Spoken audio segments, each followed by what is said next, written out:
اللہ کے پاک نبی حضرت محمد صلی اللہ علیہ وآلہ وسلم آپ جنت میں داخل ہونے کا بہت ہی آسان طریقہ بیان کرتے ہیں، جو آج میں آپ کی نظر کرنا چاہوں گا۔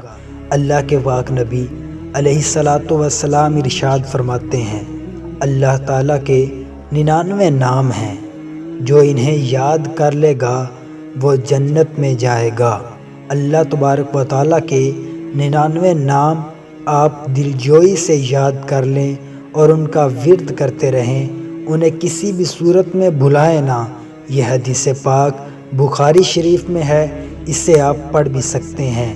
اور اللہ تبارک و تعالیٰ کا یہ جو 99 نام ہیں، یہ قرآن پاک کے فرسٹ جو پیج ہوتا ہے اس پر لکھے ہوئے ہیں، آپ وہاں سے یاد بھی کر سکتے ہیں۔ اللہ تبارک و تعالیٰ ہم سب کو عمل کی توفیق عطا فرمائے، آمین۔